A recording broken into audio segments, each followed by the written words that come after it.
জাকসু নির্বাচনে নানা খবর নিয়ে যুক্ত হচ্ছেন সহকর্মী রায়ান বিনামিন। রায়ান, ভোট গণনার কি খবর আপনার কাছে সর্বশেষ আছে এবং কোনো প্রার্থী বা তাদের কোনো প্রতিনিধির সাথে কথা বলার সুযোগ হয়েছে কিনা?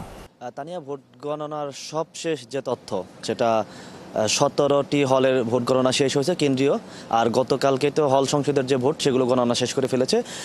কিছুক্ষণ আগে প্রধান নির্বাচন কমিশন আমাদের জানিয়েছেন যে ভোট গণনা 2টা থেকে 2:30টার মধ্যে তারা শেষ করতে পারবেন। বাকি 3টি হল আছে, এর মধ্যে 2টি হলের কাজ এখন চলমান আছে, আর একটি হল এখনও ধরা হয়নি।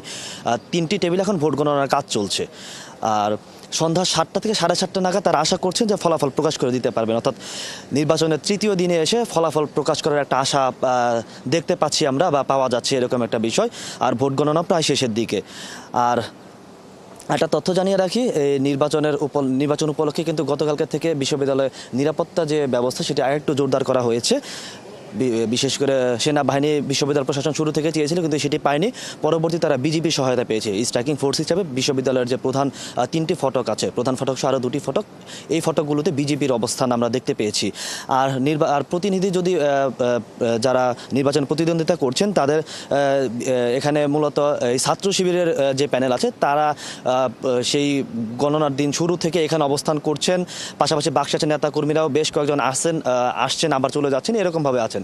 আর ছাত্রদল যেহেতু বর্জন করছে, ফলে ছাত্রদলের কেউই আসলে এখানে নেই। এর বাইরে স্বতন্ত্র প্যানেল থেকে যারা নির্বাচন করছেন বা স্বতন্ত্রভাবে যারা সরাসরি নির্বাচন করছেন তারাও এদিক থেকে আছেন। তাদের যে একটা কথা যে ভোট গণনা শেষ না হওয়া পর্যন্ত আসলে তারা এখান থেকে যেতে চাচ্ছেন না, কারণ গতকালকে যে একটা শঙ্কা দেখা দিয়েছিল যে কোনো সময় স্থগিত হয়ে যেতে পারে, এবং উপাচার্য যখন এখানে সভা করে তখনও কিন্তু সেই শঙ্কাটা আরও জোরালো হয় যে ভোট গণনা হয়তো আর স্থগিত হয়েই যাবে। এরপর আবার রাতে যখন নির্বাচন কমিশনারের একজন সহকারী নির্বাচন কমিশনার পদত্যাগ করলেন, এরপর এই সংখ্যাটা আরও জোরালো হয়। এরপর কিন্তু রাতের বেলা আমরা দেখিয়েছিলাম যে শিক্ষার্থীদের প্রচুর উপস্থিতি এই অঞ্চলটাতে, এই এলাকাটাতে হয়েছিল, এবং তারা এখানে বিক্ষোভ প্রদর্শন করেছেন, তারা বিভিন্ন স্লোগান দিয়েছেন প্রশাসনের বিরুদ্ধে, এবং কোনোভাবে তারা নির্বাচন যে পর্যন্ত ফলাফল ঘোষণা না হবে সে পর্যন্ত তারা এখান থেকে যাননি। এবং আমরা এখনও পর্যন্ত দেখতে পাচ্ছি যে বেশ কিছু শিক্ষার্থী এখনও পর্যন্ত এদিক দিয়ে আশপাশ দিয়ে ঘোরাফেরা করছেন। আর বিশ্ববিদ্যালয়ের এই সিনেট ভবনের 3 তলাতে যারা প্রতিনিধি আছেন, প্রতিদ্বন্দ্বিতা করছেন বিভিন্ন প্যানেল, তারা অবস্থান নিয়ে আছেন। এর ফাঁকে আমরা বিশ্ববিদ্যালয়ের প্রধান নির্বাচন কমিশনারের সাথে কথা বলেছি, তার আগে সহকারী নির্বাচন কমিশনার আমাদের সাথে কথা বলেছেন। তারা যেটা আশা করছেন যে আজকের মধ্যে সবই শেষ হয়ে যাবে, এবং তারা দুঃখ প্রকাশ করেছেন এই যে এত সময় লাগলো। বিশেষ করে তাদের যে অদক্ষতার কথাটি তারা বারবারই সামনে আনছেন, যে আসলে তাদের বোঝাবুঝির কিছু ভুল ছিল, যে এরকম একটা ওএমআর মেশিন আনার পরেও যেখানে ভোট গণনা করার কথা, কিন্তু শেষ মুহূর্তে তারা সেটি বাতিল করেন ছাত্রদলের দাবির প্রেক্ষিতে, যাতে নির্বাচনটা সুষ্ঠু হয় বা কোনো অপ্রীতিকর ঘটনা না হয়। কিন্তু তারপরেও শেষ পর্যন্ত গতকাল একজন শিক্ষক মারা গেছেন এই নির্বাচনের ভোট গণনা কাজে যোগ দিতে এসে।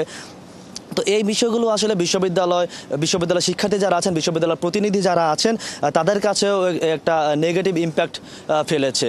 তো এখনো পর্যন্ত পরিস্থিতি যদি বলি তাহলে সুষ্ঠু একটা এখনো পর্যন্ত বিরাজ করছে, এবং কোনো প্রকার শঙ্কা এখনো পর্যন্ত কিন্তু আমরা দেখতে পাচ্ছি না। ধন্যবাদ রায়ান, নিশ্চয়ই ফিরবো আমরা পরবর্তীতে আবারও। দর্শক, সহকর্মী রায়ান বিনামিন ছিলেন জাহাঙ্গীরনগর বিশ্ববিদ্যালয়ের সর্বশেষ খবরাখবর নিয়ে।